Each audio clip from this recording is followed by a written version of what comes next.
Baiklah, bismillahirrahmanirrahim. Assalamualaikum warahmatullahi wabarakatuh. Yang terhormat Bapak Dr. Budi Arifin, SSI MSI, selaku dosen pengampu dari mata kuliah Desain dan Transformasi Molekul Organik. Di sini kami dari kelompok 3 izin mempresentasikan hasil diskusi kelompok kami yaitu mengenai sintesis pirimidin dan juga pirazina. Adapun anggota kelompok kami yaitu yang pertama ada Nabila Olga Akila Harhab, ada Farah Idia Intan Yulitasari, dan juga ada Pratama Setiawan. Adapun pembahasan yang akan dibahas yaitu yang pertama pirimidin. Adapun metode yang digunakan untuk sintesis pirimidin itu diantaranya ada kondensasi amidin, kemudian ada kondensasi amidin, dan juga ada siklisasi sianoamida. Adapun metode yang akan dibahas pada sintesis pirazina, yang pertama itu ada kondensasi dianilin, kondensasi dikarbonil derivat, dan intermolekul formasi C dengan N. Selanjutnya, apa sih itu pirimidin? Pirimidin merupakan cincin aromatik yang memiliki 4 atom C dengan 2 atom N, yaitu berada pada posisi 1 dan 3. Dapat dilihat di gambar bahwa posisi N-nya itu berada pada N1 dan juga N3. Nah, saya akan menjelaskan metode yang pertama yaitu mengenai kondensasi amidin 1,3 dikarbonil derivat. Metode ini digunakan reaksi antara amidin dengan derivat 1,3 dikarbonil. Kemudian ketika menggunakan ester beta keto, 2-hidroksipirimidin itu menghasilkan pirimidon diperoleh, sedangkan derivat 2 amino dihasilkan ketika dimulai dari beta sianooksida, dan metode ini memiliki keterbatasan yaitu keterbatasan substrat itu sendiri. Selanjutnya, di sini saya akan menjelaskan mekanisme salah satu contoh dari kondensasi amidin, yaitu 1,3 dikarbonil derivat, di mana mekanisme ini saya ambil dari buku Caron pada tahun 2020, di mana starting molekulnya yaitu beta cyanoalkoxidase, kemudian target molekulnya itu ada metil 4 dikarboksipirimidin. Nah, mekanisme ini atau sintesis ini menghasilkan rendemen lumayan banyak, yaitu sekitar 83%. Baiklah, di sini saya akan menjelaskan mekanisme reaksinya, yaitu yang pertama aktivasi senyawa beta sianoalkoksida, di mana diaktifasi menggunakan HCl. Atom H ini akan menyerang atom N yang ada di sini, akibatnya N ini akan menyerang si atom C, sehingga nanti adanya pengurangan ikatan rangkap dari C rangkap 3 ke N ini menjadi C rangkap 2 ke NH. Kemudian yang selanjutnya adalah direaksikan dengan amidin, di mana nantinya amidin NH2 ini akan menyerang si atom C yang ada di sini. Amidin yang menyerang itu adalah amidin yang NH2. Selanjutnya akan terbentuk reaksi seperti ini, di mana amidinnya itu akan masuk di atom C, dan si atom nitrogen ini akan bersifat reaktif dan kurang stabil. Oleh karena itu ditandai dengan tanda positif. Nah, mekanismenya si atom C ini akan menyerang atom NH yang ada di sini. Nih. Selanjutnya si NH ini akan menyerang si H, dan si H ini akan menyerang N. Karena N ini kelebihan muatan, makanya si N ini tidak stabil atau kurang stabil dan sangat reaktif. Makanya untuk yang selanjutnya itu terjadi mekanisme lanjutan, yaitu si NH yang di sini menyerang si C yang terikat di NH dan juga C yang terikat di sini, di CH sini. Akibatnya, reaksi ini terbentuk siklisasi. Siklisasi dari NH ini, siklisasi dari NH ke atom C. Kemudian, mekanisme yang terjadi yaitu gugus karbonil akan menyerang atom C yang ada di sini, sehingga ikatan rangkapnya akan berpindah ke sini. Nih, ikatan rangkapnya akan berpindah ke sini, bisa dilihat di sini. Ikatan rangkapnya akan berpindah di sini. Nah, kemudian karena ini diserang, maka ini akan terbentuk ikatan rangkap. Bisa dilihat di rangkap ini. Selanjutnya itu reaksi NH2 ini akan menyerang si H akan menyerang si N, dan si N akan menyerang atom C yang ada di sini. Akibatnya terbentuknya ikatan rangkap antara si N dengan si C yang ada di sini. Selanjutnya, C rangkap 2 yang ada di sini akan menyerang C yang ada di sini. Karena diserang, maka ikatan rangkapnya pindah ke sini. Ikatan rangkapnya pindah ke sini. Kemudian, karena si N ini masih bersifat reaktif dan kurang stabil, makanya si NH ini menyerang ke H ini, sehingga lepaslah si H, maka reaksinya menjadi stabil. disiklik ininya menjadi stabil. Kemudian yang selanjutnya yaitu karena tadi yang kita mengaktifasi itu menggunakan HCl yang digunakan hanya saja, itu masih tersisa Cl-min. Cl-min ini akan menyerang atom H yang ada di sini, sehingga terbentuklah HCl, HCl-nya lepas. Nah, kemudian mekanisme yang selanjutnya, NH2 di sini akan mengambil Na, sehingga nantinya akan terbentuk Na, NH, C, 3H+. Kemudian, karena ini tadi menyerang, maka ikatan O ini akan menjadi rangkap 2 di sini. Ikatan O ini akan menjadi rangkap 2 di sini. Karena ini tadi CH3, maka ini akan terbentuklah si Me di sini. Dan didapatkan Se atau sintetik ekivalennya seperti ini, yaitu senyawa metil 4 karboksipirimidin. Baiklah, yang selanjutnya saya akan menjelaskan mengenai retrosintesisnya.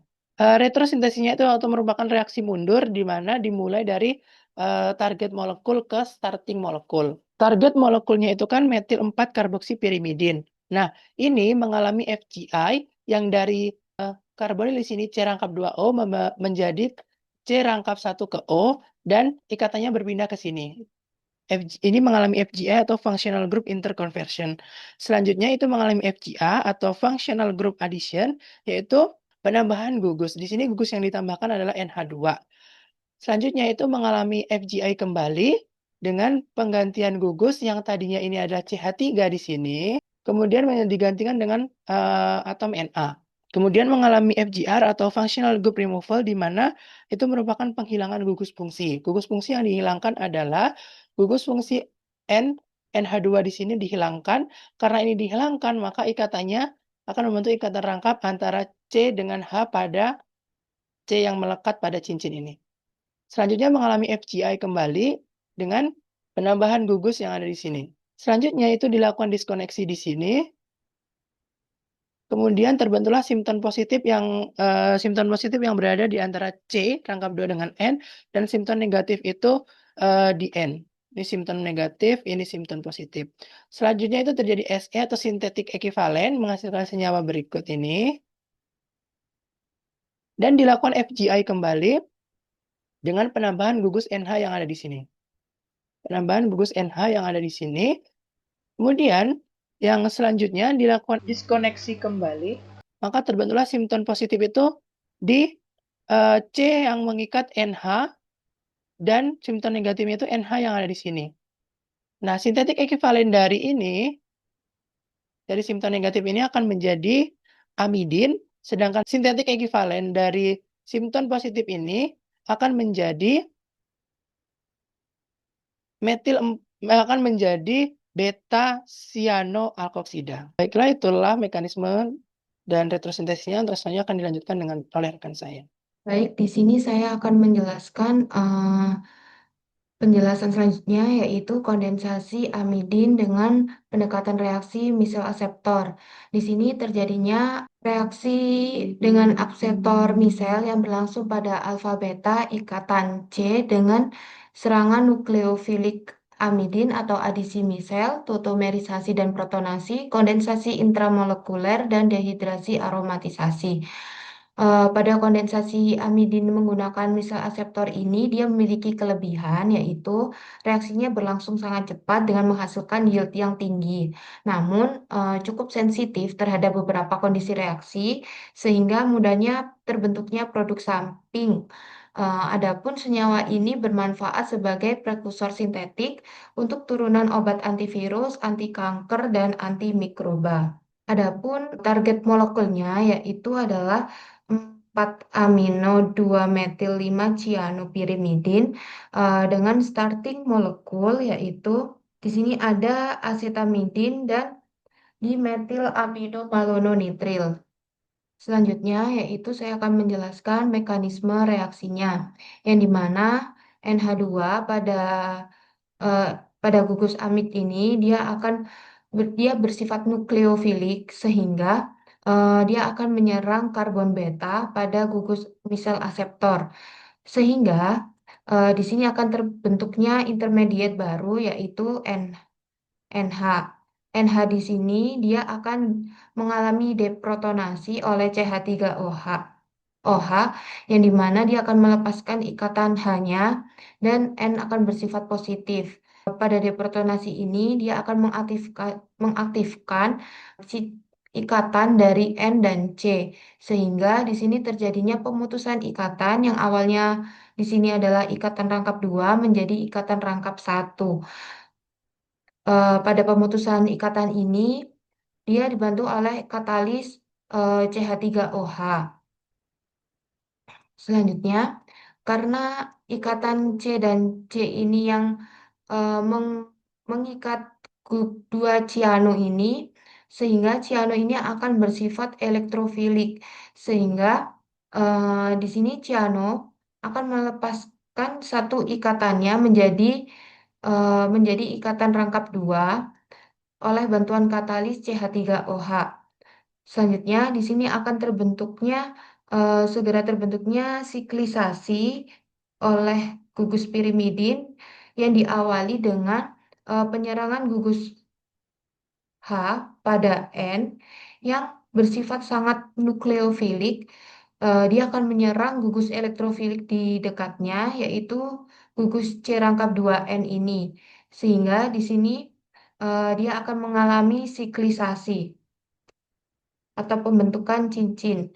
Karena pada reaksi tautomerisasi ini dia masih kurang stabil, di sini akan diputuskanlah ikatan N-dimetil ini eh, oleh bantuan katalis CH3O yang akan menyerang H, lalu di sini H akan menyerang ikatan C, yang dimana ikatan C ini dia akan memutuskan ikatan yang ini dua N-dimetil ini, sehingga di sini akan terlepasnya ikatan NHCH3 atau N-dimetil ini dan CH3OH. Di sini akan terjadinya kondensasi juga yang dimana dia akan melepaskan H2O sehingga eh, terbentuknya terbentuknya cincin pirimidin yang stabil. Di sini merupakan target molekulnya dengan memiliki rendemen 90% dari buku Caron 2020. Selanjutnya, saya akan menjelaskan alur mundur dari kondensasi amid ini tadi, yaitu retrosintesis, yang dimana starting, mohon maaf, yang dimana target molekul ini dia akan mengalami FGI dengan penambahan gugus N-dimetil ini pada ikatan C, lalu di sini terdapat diskoneksi pada ikatan rangkap 2N dan C, sehingga cincin pirimidin ini akan terbuka. Nah, terbukanya cincin pirimidin ini menyebabkan ikatan NH-NH ini akan bersifat sangat elektrofilik. Dia akan di FGI sehingga menggantikan gugus NH-NH ini menjadi gugus CN. Selanjutnya, di sini akan terjadinya diskoneksi yang kedua, yang dimana diskoneksi ini terdapat pada ikatan C dan N untuk menghasilkan dua prekursor utama. Nah, dua prekursor utama ini merupakan starting material dari pembentukan cincin pirimidin, yang dimana untuk di sini ada gugus amid. Gugus amid ini dia akan menyumbangkan eh, gugus N pada cincin pirimidin. Selanjutnya, untuk misel aseptornya sendiri, dia akan menyumbangkan kerangka karbon pada cincin pirimidin. Baiklah, selanjutnya saya akan melanjutkan ke metode yang ketiga, yaitu siklikasi sianoamida.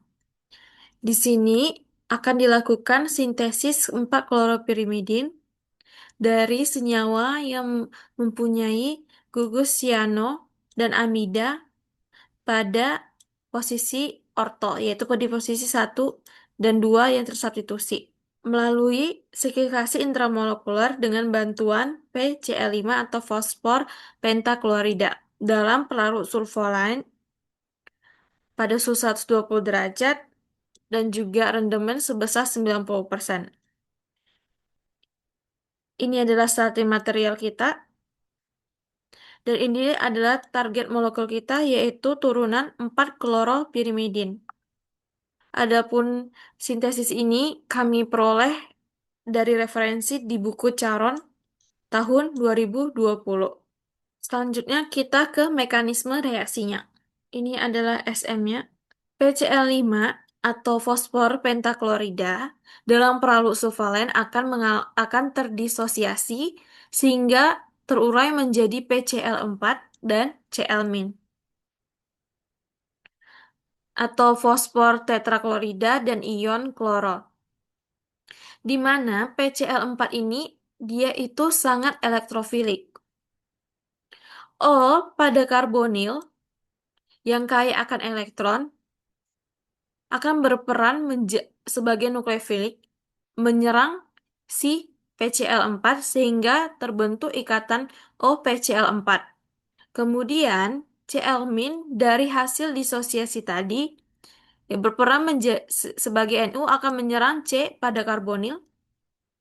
Penyerangan itu mengakibatkan O yang awalnya berikatan rangkap akan terputus menjadi ikatan tunggal dan terbentuklah senyawa intermediate tetrahedral, pembentukan tetrahedral. Hal ini juga mengakibatkan terjadinya eliminasi PCO3 atau fosforil klorida. Ini akan lepas. Dan terbentuklah struktur ini. Kemudian NH akan membentuk ikatan rangkap karena pada C yang di sini itu bersifat elektrofilik seperti yang kita lihat. Dia akan terbentuk ikatan rangkap seperti ini.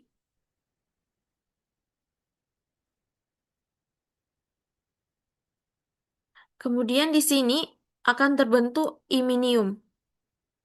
Di mana di sini ada N positif.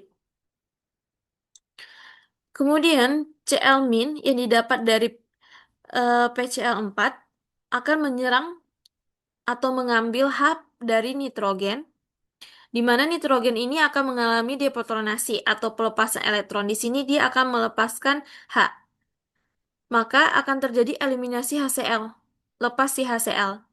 Kemudian di struktur ini atom siano di sini akan mengalami aktivasi dengan cara N yang kaya elektron akan mengambil H dari Cl. Sehingga terbentuklah struktur seperti ini. Cl- dari HCl tadi akan menyerang si C. Nukleofilik akan menyerang elektrofilik. Sehingga awalnya C dengan N itu berikatan rangkap 3, putus menjadi ikatan rangkap 2, dan C berikatan dengan Cl. Setelah itu akan terjadi proses siklisasi di mana N akan membentuk siklik dengan menyerang C yang mengikat Cl-. Kemudian karena proses siklisasi tersebut, maka Cl- pun akan lepas. Ini dia terlepas dan terbentuklah siklik ini. Siklik ini akan terbentuk. Dan terbentuk juga kembali iminium. Cl akan mengambil H dari N. N akan mengalami deprotonasi, maka dari itu akan terlepaslah si HCl. Akan terjadi eliminasi HCl. Dan didapatkanlah target molekul kita yaitu turunan dari 4-kloropirimidin. Oke. Selanjutnya kita akan ke retrosintesisnya. Kalau tadi yang kita kerjakan adalah sintesis, yaitu dari SM, starting materialnya, akan didapatkan TM, target materialnya. Pada retrosintesis ini disebut juga dengan alur mundur. Berarti dari target molekul akan kita dapatkan starting materialnya. Ini adalah target molekul kita, turunan 4-kloropirimidin. Pertama, kita akan mendiskoneksi di sini, yaitu pemutusan ikatan C dengan N. Terputus, yang mana dia akan membuka cincin seperti ini dan terdapat simptom negatif dan juga simptom positifnya. Kemudian dari simptom positif dan simptom negatifnya kita akan mendapatkan senyawa ekuivalen kita, yaitu sintesis ekuivalen yang banyak berada di alam. Essay ini kemudian akan kita FGR, yaitu functional group reduksi, di mana yang kita reduksi adalah si Cl, sehingga dia setelah direduksi atau dikurangi akan terbentuklah gugus si Cn atau siano di sini. Setelah itu kita akan FGI lagi, yang posisinya si Cl di sini akan terbentuk OPCl3. Di sini kita melakukan diskoneksi, yaitu pemutusan ikatan O dengan PCl4. Maaf tadi itu PCl4, terbentuk OPCl4. Kemudian kita lakukan diskoneksi OPCl4. Terbentuklah sinton negatif dan sinton positifnya. Yang mana kita temui Se-nya itu awalnya dia omin menjadi ikatan karbonil di sini. Dan PCl4 kembali menjadi PCl5. Pada sintesis maju tadi, ini adalah starting material yang kita gunakan, yaitu senyawa yang memiliki atom siano, maksud saya gugus siano dan gugus amida yang berada pada posisi orto atau pada posisi 1 dan 2, dan juga fosfor pentaklorida. Baiklah, selanjutnya saya akan menjelaskan tentang pirazina. Apa itu pirazina? Pirazina adalah cincin aromatik yang memiliki 4 atom C dengan 2 atom N berada pada posisi 1 dan 4. Bisa dilihat E-nya itu berada pada posisi 1 dan juga pada posisi 4. Metode yang pertama yang digunakan untuk sintesis pirazin yaitu kondensasi dianilin, di mana metode ini umum andal untuk persiapan pirazin menggunakan 1,2 diaminobenzen. Kemudian oksidasi tambahan diperlukan nantinya itu setelah reaksi pembentukan cincin, dan kelebihan dari kondensasi ini atau kelebihan dari metode ini yaitu randomnya itu lumayan tinggi. Di mana contoh mekanisme reaksinya atau contoh sintesisnya itu saya mengambil contoh dari Caron pada tahun 2020, di mana starting molekulnya itu merupakan senyawa 1,2 diamino 4 bromo 5 metilbenzen, sedangkan target molekulnya itu adalah 1,4 diabenzen atau bisa juga disebut sebagai pirazina, dengan menghasilkan rendemen itu sebesar 92%. Baik, di sini saya selanjutnya akan menjelaskan mekanisme reaksinya, yaitu melalui kondensasi dianilin. Di mana mekanisme yang terjadi yaitu yang pertama, aktivasi glikoksal dengan menggunakan basa lemah. Ini merupakan basa lemah yaitu NaHCO3 mengaktifasi si glikoksal, di mana O pada atom karbonil ini akan menyerang si H, kemudian si H akan menyerang si O, sehingga terbentuklah reaksi seperti ini. Selanjutnya, mekanisme yang terjadi yaitu NH2 yang menempel pada cincin benzen ini, NH2 ini akan menyerang C-karboksil di sini. Karena ini diserang, maka akibatnya si NH2 ini akan menempel di atom C ini, kemudian si gugus karboksil ini akan lepas satu rangkapnya menjadi OH. Kemudian mekanisme reaksinya C yang melekat pada OH ini akan menyerang N, karena diserang si atom nitrogen ini menjadi sangat reaktif atau kurang stabil. Makanya tadi setelah si C ini menyerang OH yang ada di sini, OH ini akan berpindah ke H dan H akan menyerang si N. Karena si N ini diserang oleh H, maka salah satu ikatan H pada N akan lepas sehingga N ini menjadi lebih stabil. Kemudian yang selanjutnya itu si C yang ada di sini menyerang OH2 sehingga air akan terlepas. Inilah yang disebut sebagai kondensasi. Kemudian yang selanjutnya, karena tadi kita aktivasinya itu hanya H yang dipakai di sini, masih tersisa NaCO3. Makanya si NaCO3 ini akan menyerang si H di sini dan akan lepas membentuk NaHCO3 kembali ke basa lemah yang di awal. Selanjutnya, mekanisme yang terjadi yang selanjutnya yaitu NH yang kedua di sini yang menempel pada cincin benzen ini akan menyerang kembali si O yang ada di sini. Oh, mohon maaf, bukan menyerang kembali, tapi menyerang si C karbonil yang ada di sini. Akibatnya apa? Akibatnya terjadi siklisasi dari NH2 ini mengikat si atom O yang ada di sini. Dari NH ini akan mengikat atau atom C yang mengikat pada O yang di sini.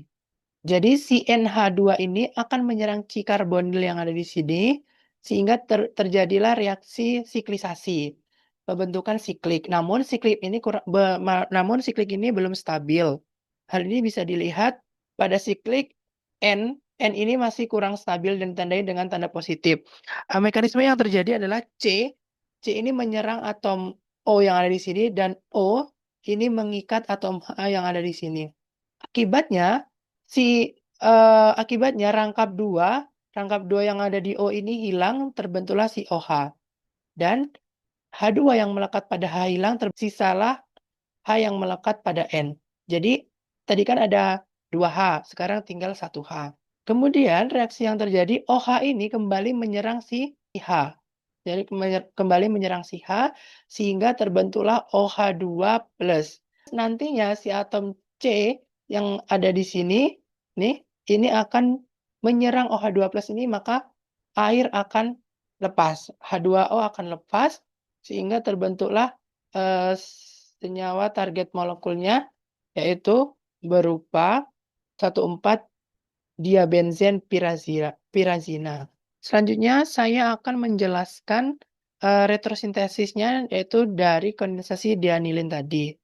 Di mana retrosintesis atau reaksi mundur, di mana target molekul menjadi starting molekul. Target molekulnya tadi kan senyawa 1,4 diabenzen atau pirazina ini.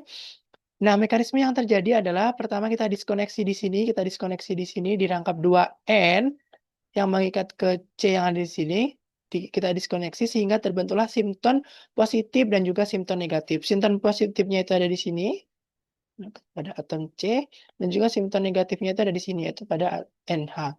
Selanjutnya itu terjadi sintetik ekivalen, di mana simptom yang terbentuk ini akan kita ubah menjadi senyawa, yaitu di sini kan tadi simptom positif diubah menjadi OH, kemudian NH min ini menjadi NH2.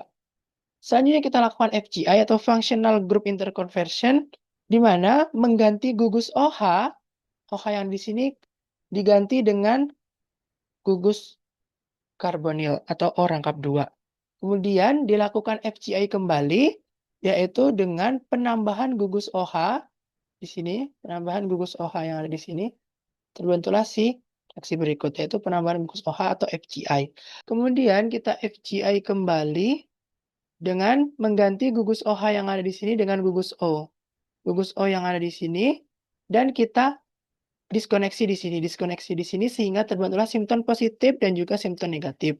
Simptom negatifnya itu melekat pada NH dan simptom positifnya itu melekat pada C yang mengikat C karbonil yang ada di sini. Nah, sehingga sintetik ekivalennya itu menjadi senyawa ini, yaitu 1,4 diabenzen atau pirazina dan juga si glikoksil tadi atau CHO. Baiklah, saya akan melanjutkan ke metode selanjutnya, yaitu kondensasi dikarbonil derivatif dikarbonil dengan amonia. Di sini akan kita lakukan sintesis turunan 2 hidroksipirazin yang dapat dibuat melalui kondensasi antara senyawa 1,5 dikarbonil dengan amonia. Dalam reaksi ini, amonia berperan sebagai sumber nitrogen yang menghubungkan dua gugus karbonil pada rantai 1,5 diketon, sehingga terbentuk cincin pirazin atau 6 anggota dengan 2 atom N. Adapun sulfur referensinya yaitu berasal dari buku Caron tahun 2020. Ini adalah SM-nya dan ini adalah TM-nya. Kita menggunakan SM-nya di sini adalah 1,5 dikarbonil. yaitu ini O, ini O, atau 1,5 diketon.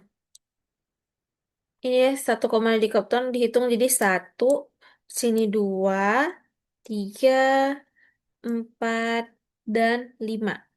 1,5 diketon. Adapun sumber amonianya itu kita dapatkan dari amonium asetat dalam perahu ETOH. Di sini kita bisa lihat rendemannya itu cukup sedikit dibandingkan dengan metode sebelumnya, yang menjadi salah satu kekurangan dari metode ini. Kemudian kita akan lanjut ke mekanisme reaksinya. Di mekanisme reaksinya di sini diawali dengan disosiasi amonium asetat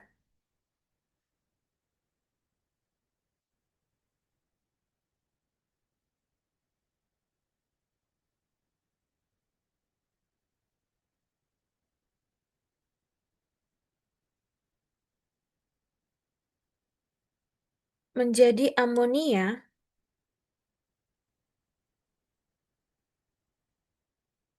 plus asam asetat.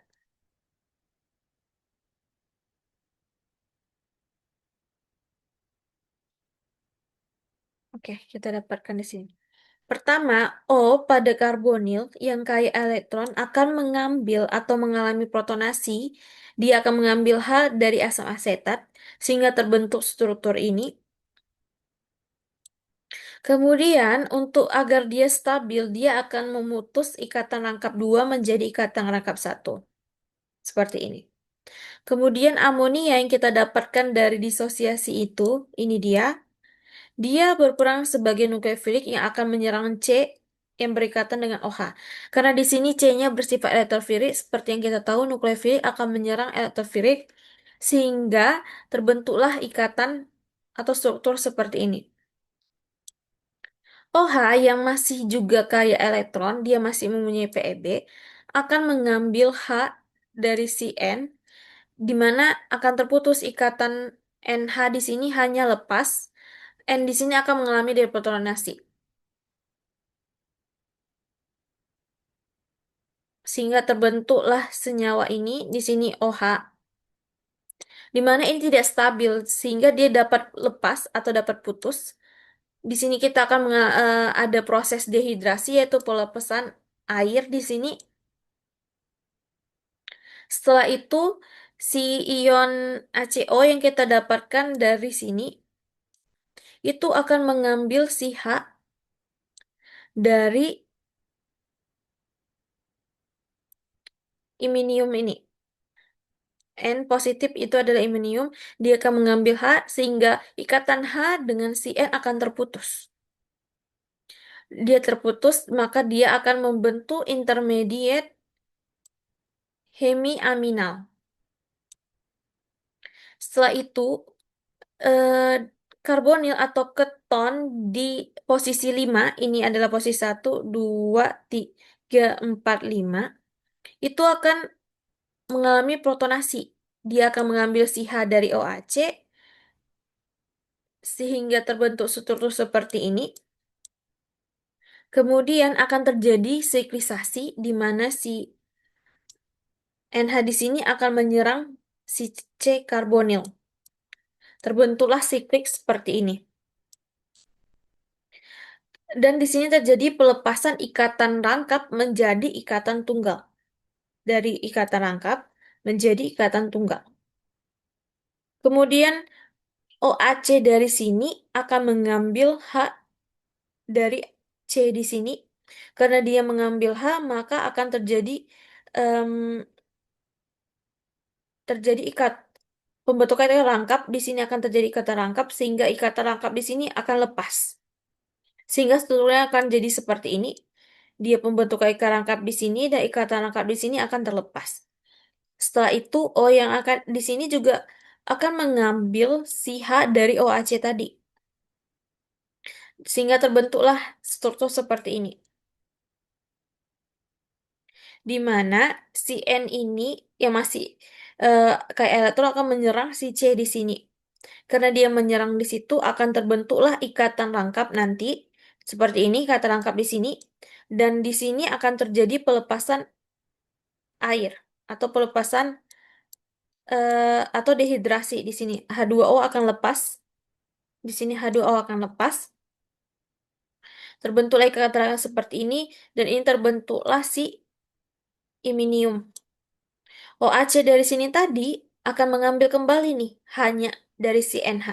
Jadi si iminium N ini akan mengalami deprotonasi sehingga ini dia lepas, sehingga eh, tanda positifnya di sini akan menghilang dan kita sudah mendapatkan senyawa TM kita, yaitu turunan atau derivat dari 2-hidroksipirazin.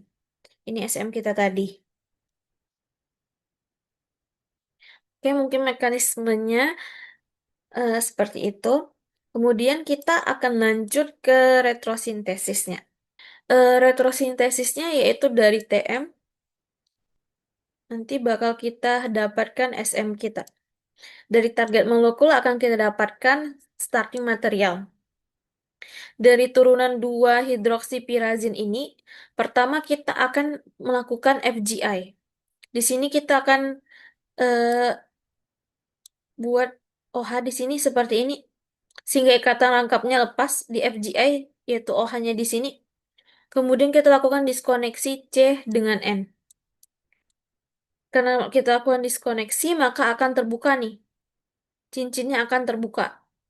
Kita dapatkan simptom positif dan simptom negatifnya.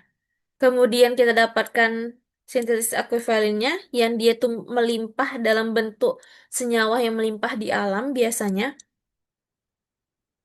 menjadi seperti ini Se-nya.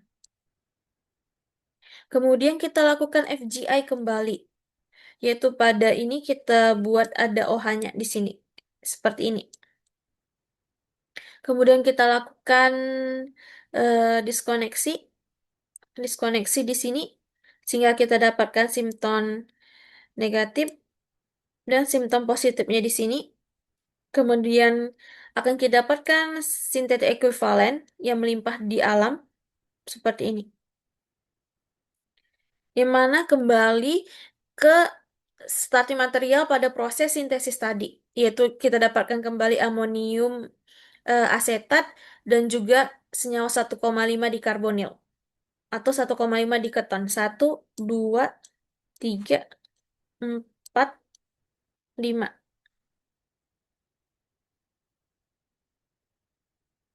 Oke, baiklah, mungkin cukup sampai sini untuk mekanisme sintesis dan retrosintesis dari kondensasi dikarbonil dengan amonia.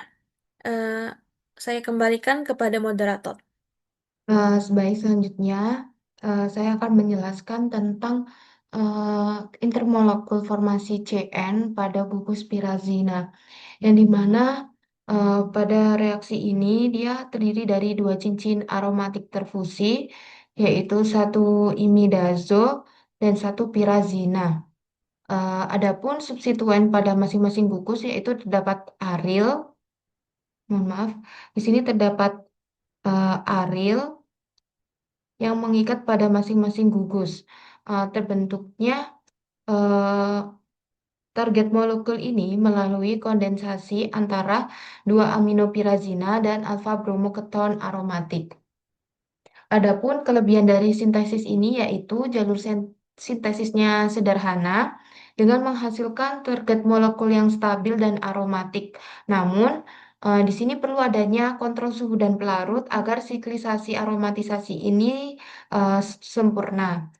Adapun senyawa ini sering digunakan dalam bioluminescence dan antibakteri maupun anti kanker. Selanjutnya, saya akan menjelaskan tentang mekanisme reaksinya. Di sini, gugus amid pada 2,2 dimetoksietanaamin ini, dia akan menyerang starting molekul sehingga terjadinya substitusi nukleofilik. Pada substitusi nukleofilik ini, dengan bantuan katalis B, dia akan mengalami siklisasi molekular yang menghasilkan gugus pada nomor 169 ini. Dia terbentuknya siklisasi intermolekular, yang dimana eh, pada pada siklisasi ini, pada cincin ini, di sini membutuhkan SOCl2 untuk mengaktifasikan karbonil dan eh, untuk mengganti gugus karbonil ini menjadi OMe atau metoksi, dia akan membutuhkan MEONa sehingga pada katalis ini dia akan menempel menggantikan karbonil pada ikatan. Selanjutnya, dengan bantuan katalis D, OMe, dia akan berganti gugus menjadi NH2 melalui senyawa RCONH4 di sini. Selanjutnya, eh, dengan bantuan katalis E, yang dimana di sini akan terbentuknya cincin baru yang menempel pada alfa bromoketon aromatik, yang dimana di sini terjadinya kondensasi dan terbentuknya dua cincin yang dimana di sini terdapat imidazo dan pirazina. Adapun reaksi ini menghasilkan random yield yang cukup tinggi, yaitu 81 sampai dengan 87%.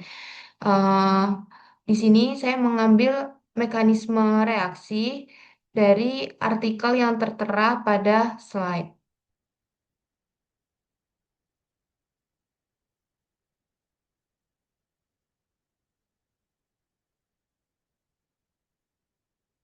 Selanjutnya, saya akan menjelaskan intermolekul formasi CN atau retrosintesis alur mundur dari eh, target molekul menjadi starting material awal. Untuk target molekulnya sendiri, di sini diawali dengan diskoneksi C pada diskoneksi ikatan CN. Selanjutnya, dia akan membuka siklisasi. Di sini terbukanya siklisasi, yaitu terdapatnya CH2 yang cukup elektrofilik, sehingga di sini di Se atau sintetik ekuivalen, sehingga bertambahnya gugus bromo pada pada ikatan CH2. Selanjutnya, karena siklisasi ini telah terbuka, dia akan terbentuknya dua prekursor di sini dan diputuskan diskoneksi di sini. Selanjutnya, pada cincin pirazinon ini, dia akan dilanjutkan Se, yang dimana ikatan rangkap 2N di sini, dia akan melepaskan satu ikatannya menjadi NH2. Selanjutnya, dilanjutkan FGI. Eh, dari NH2 ini, dia akan menjadi gugus OMe, dan gugus OMe atau metoksi ini, dia akan menjadi gugus karbonil yang menempel pada gugus CN. Selanjutnya, akan terjadinya diskoneksi yang ketiga pada ikatan rangkap 2C yang akan membuka siklisasi pada cincin pirazinon. Selanjutnya, akan dilanjutkan sintesis ekuivalen dengan diskoneksinya ikatan C dan NH di sini. Sehingga terbentuknya dua prekursor utama yang membentuk target molekul. Adapun sintonnya, yaitu yang pertama di sini terdapat senyawa etil anili etil anilinoasetat beta ketoester dan dimetil aminoasetal. Baik, sekian penjelasan Dari kelompok kami, adapun beberapa referensi yang kami gunakan dalam pembuatan mekanisme reaksi maupun reaksi yang kami gunakan, yaitu berpedoman pada buku Karen dan Cowdery untuk untuk tambahan artikelnya. Sekian presentasi dari kelompok 3. Kurang lebihnya saya mewakili teman-teman mohon maaf sebesar-besarnya apabila ada salah kata maupun perbuatan. Saya ucapkan terima kasih banyak kepada Bapak Ibu dosen yang telah memberikan ilmunya dan energinya maupun waktunya untuk kami mendapatkan ilmu dan insight baru di sini. Terima kasih banyak. Saya tutup. Wassalamualaikum warahmatullahi wabarakatuh.